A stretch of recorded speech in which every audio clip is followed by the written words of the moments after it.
बिनि सायाव गोथौवै गुवारै सावरायबाय थानाय जादों आरो दुलाराय बर' फरायसा आफादा आनकमप्रमाइजिं भाबै जे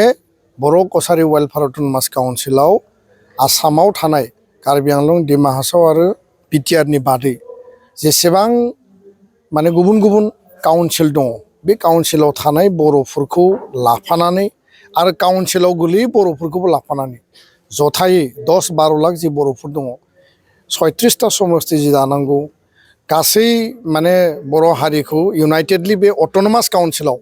जोंनि जि सेल्फ अट'नमि बे बर'नि थाखाय पिउर जिहेतु दाजादों बेयाव खुनु गुबुन हारि जिहेतु गैया दा बेखायनो बे जोंनि जि मोनसे बड'लेण्ड दाबिजों जोनोम मोननाय बे जि काउन्सिल बेखौ मजबुतै खालामनांगौ आरो राभा हासङाव थानाय माने बर'फोर साउथ कामरुप गवालपारा खौसेयै थानो मोननांगौ बे एखे दाबियावनो दङ दा जिखि थासारि फैया मानो जे 6 सिडुल राभा बिथांमोननो होनायनि खोथा सरकारा बुंदों माला जाफुंगोन बियो दिनैबो रोखा जायाखै आरो बे 6 सिडुलनि जिखिनि प्रभिजना मा जागोन बेयाव थानाय आदार ट्राइबेल 301 बर' गामि दङ 700 सामथिं जिहेतु बेयाव गामिजों राभा हासं काउन्सिल दानाय जादों 50% गामियानो बर' गामि दा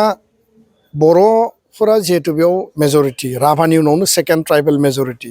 दा बेखायनो बे ट्राइबेल 6 सिडुल काउन्सिल जायोबा राभानि बर'नि अधिकारा मा जागोन बे बाथ्राफोरखौ दिनैबो सरकारा रोखायै जोंनो बुंनो हायाखै आरो बेखायनो जोंनि प्रायरिटिया जाबाय जे 6 सिडुल काउन्सिल मोननायाव जोंहा बादा गैया किन्तु जि राभा हासङाव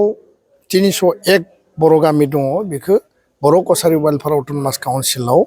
थिसननानै होनांगौ बिनि उनाव राभाफोरनो 6 सिडुल होयो बिथांमोननो मा होयो जोंहा बिनि सायाव आपत्ति गैया बर' गामिया बर' कछारी काउन्सिलाव फैनांगौ आरो बेखौ लानानै राभा हासं अट'नमास काउन्सिलनि बर' फिसाफ्रा आफादफोरा इन्टेलेक्सुयेलफ्रा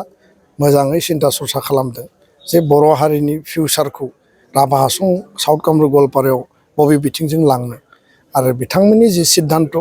दुलाराय बर' फरायसा आफादा बेखौ मान होगोन आरो एखेलोगो जोङो जोंनि राइट्स जोंनि जास्टिस जोंनि जि सलुसननि थाखाय जों फाइट खालामगोन गोजोनथों साननैसो सिगाङावनो बे जोबोद दुखुनांथाव जे प्राय 5 बोसोर जानोसै एकर्डआ आरो बर' कछारी वेलफेयार अट'नमास काउन्सिल दानायाबो प्राय बोसोरब्रै जाफैबाय दा बेखायनो जोंनि दाबिया जाहैबाय जे जेब्लासिम बेयाव गामि नटिफिकेसन खालामा जेब्लासिम बेयाव समस्ति दाया आरो समस्ति दानायनि उनाव बिसायख'थि खुङा